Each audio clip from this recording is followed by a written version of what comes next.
Hi, my name is Hannah Sue Holberg. We're here at the August Bromont, and I'm going to show you around the 4-star short course, just a couple of combinations here. We're at number 11. We've gone and done the coffin before this, and then you go around and do a loop where you do 10AB, which is a big table to a brush. There's quite a bit of galloping actually before you come here, and then it's really turny. It's tightly roped and it's very sharp turns, so you have to hit the brakes. And then you come out of kind of a wooded area, and all of a sudden you see all of these jumps, and you have to go across the road, which the horses usually kind of, take a look. This is very upright, but like I said, the horses are going to be kind of going like this. So this is usually a very slow jump, even if you try to make it not that way. And then Derek definitely made the distance to complement that. So it's a very short 3 strides from 11 to 12A. And then a very big drop from at 12A into the water, bending to B, and then a corner on the way out. Go check it out. Yeah, so this log doesn't look like much, but they make the water quite deep here, usually. So it feels like a really big drop, and you won't be going very fast, so it kind of is slow and a big drop. And then you want to get the horse's eyes on B as quick as you can and get their feet moving, because B is quite big and wide as well. Go, Rosie, go! Look at her nose. Come on, girl. Do it. Yeah! So cute. Good, so it's really important no matter what happens at A, that you pick the horse's head up, hopefully with your leg, and get their eye up on this very substantial brush table, skinny. It really holds them, so you can keep your leg on, obviously hold them on the line, and then you have to deal with C as well, but I actually think C is quite nice. It's just making sure that your horse doesn't have to try its complete guts out over this jump, because they have a lot to go after this.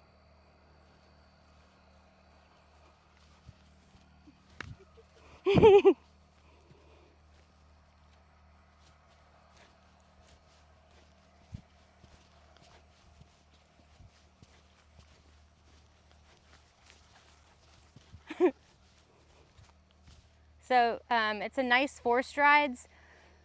If you have to hit the gas pedal at B and you're just flying over that jump, you're going to be doing a lot of steering. The ground takes you away from this corner. It is a really nice corner. It's not, it's not really terribly flagged or anything to make it extra hard, but the ground takes it away. If you're flying over that one, you're going to have to be getting them over here. But I do think Derek's been pretty kind with the look of this corner and how he flagged it. So I think it should ride pretty well. This is number 17, so it's well into the course. It's the main water jump where there's usually quite a few spectators here. This jump into the water usually feels quite big. It's got a big drop on the backside. It doesn't look like much when you come up to it, but you've got a bit of a downhill pull coming to it.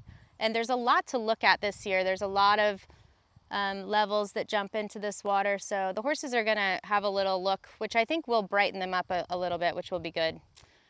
So you wanna have a nice bouncy jump into this if you can manage it. And I will be planning to jump left of center here, kind of aiming for that white flag of the 2-star. And then it's a curved line to B and C.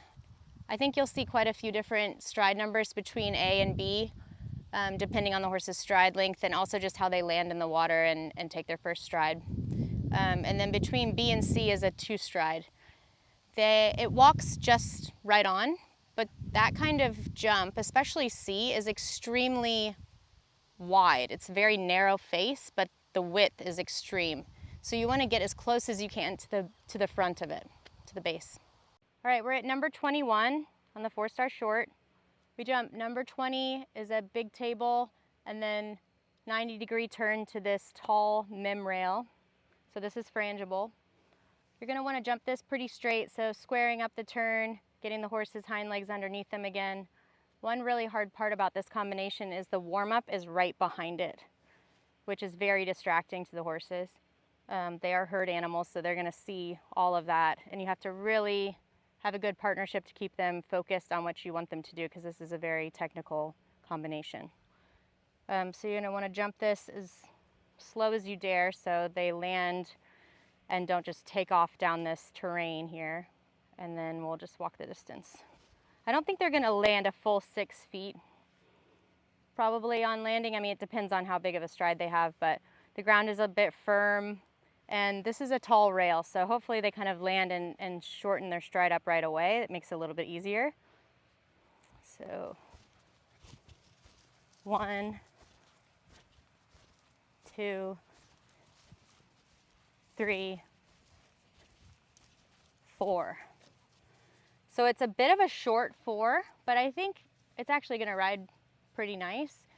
The idea is that you can kind of pop down the hill the first couple strides and then be able to put your leg on so that they can jump across this big angled table and lock onto the brush on the landing. It's a short 3 from B to C, but it's a pretty technical combination, and it does have a gradual uphill on landing.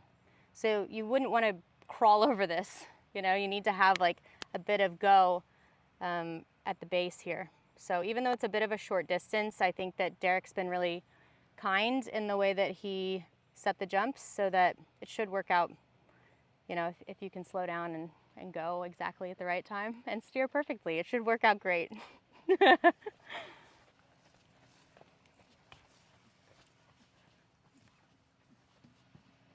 So you're gonna land, say about here.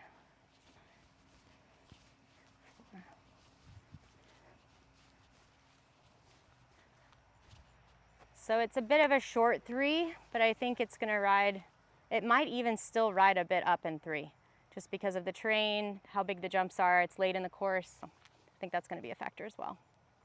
Those are some of the combinations on the August Bromont cross country course. Make sure to check out the rest of the course on the cross country app.